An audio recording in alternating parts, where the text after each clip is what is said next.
Hello everyone, Greg Jarvis here from Fincons Group. What we're going to talk about today is interactive sports apps on the TV. And specifically, we're going to show you a hybrid app that we've built for a sports contest. So let's talk about interactive sports apps on the TV. So we are the Fincons Group. We are a systems integrator and software developer. We develop many media apps and the media platforms that drive them. We have 14 offices worldwide. We have quite a few hybrid TV and OTT apps that we've built for content providers, for MVPDs, for broadcasters, news publishers. So specifically sports apps. Sports apps are very popular. They are very rich in information, and scores and statistics. They're very video rich as well, so showing all the way from full games and matches to highlights and interviews. They're somewhat interactive.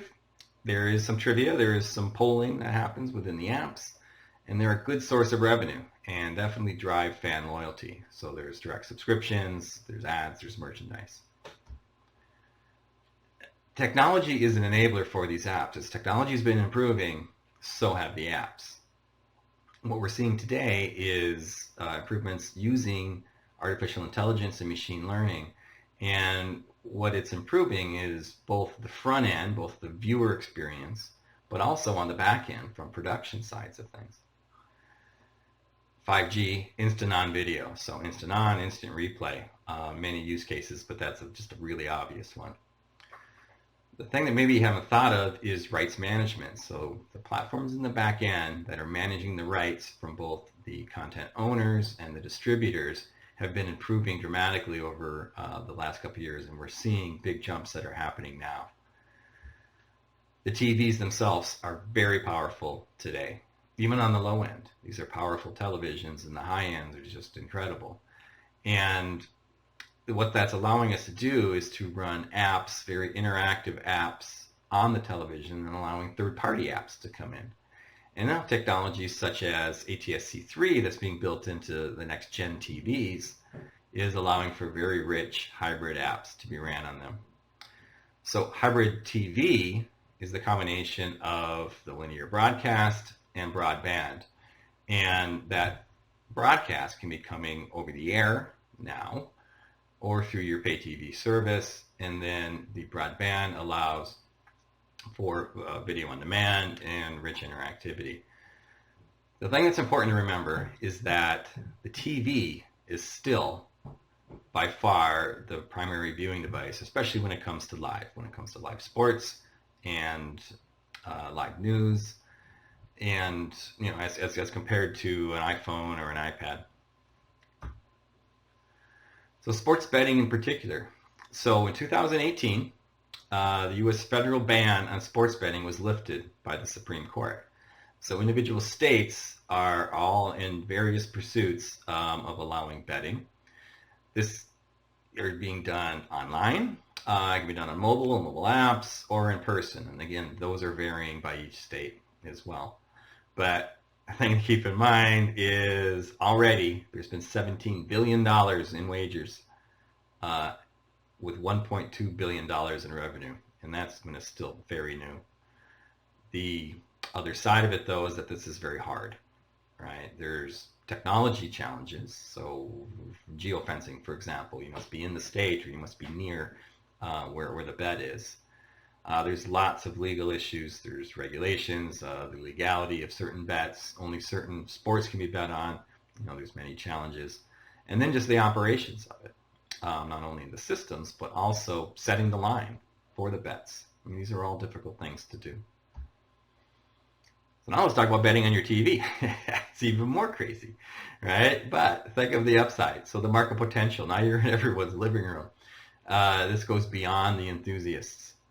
There's multiple revenue sources that can come in. There's the betting itself. There's advertising. There's sponsorships. And all of this is actually technically possible today. The challenge is, the main one, is the TV is a shared device. It's in your living room. It's a shared device as opposed to your phone or a website that you log into. TV is considered a shared device. So there's lots of privacy concerns and logging in and verifications of who you are. There's latency of the actual game going on, and then when it finally gets viewed on the TV, commerce on your TV, there's broadcast regulations. So there's definitely challenges to overcome, but the upside's big. So maybe in between, what we're doing is providing sports contests. So this eliminates most of those main challenges because it's a contest. What is a sports contest? So this is questions about the specific game or the players, who's scoring more and their statistics during the game. And it uses points, not money. So that's how we can, provide a contest, and then the winner gets a prize or something at the end. Viewers basically compete against each other.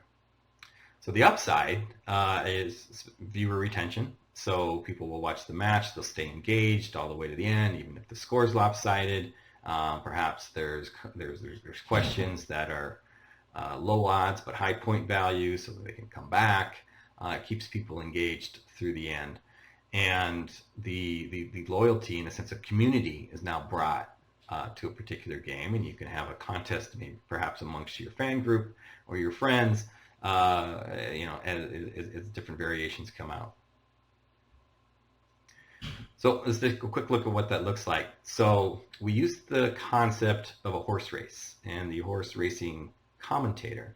And in horse racing, they talk more about the betting than they do on the actual race. So they still talk a bit about who's winning and not, but they're also talking mostly about the betting. So using that concept, we have commentators dedicated to the game, the contest.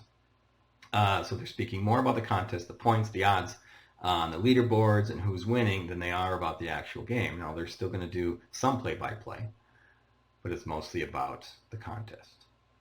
So before the game, there's pre-game questions. So who's going to win, what's the score during each period or halftime, maybe some of the stats along the way, which sets up the player to want to see the game through it. And then during the game, there's live questions that are popped up as appropriate in the context of the time.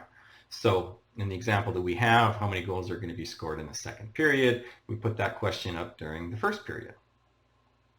And then lastly is the leaderboards. So this is where the viewer wants to see their name. They want to see where they're moving up or down on the leaderboard against their fans, and over time we'll start to recognize names and so forth. So everyone likes to see their name. This leaderboards are a great way for them to stay engaged all the way to the end because they want to see who wins.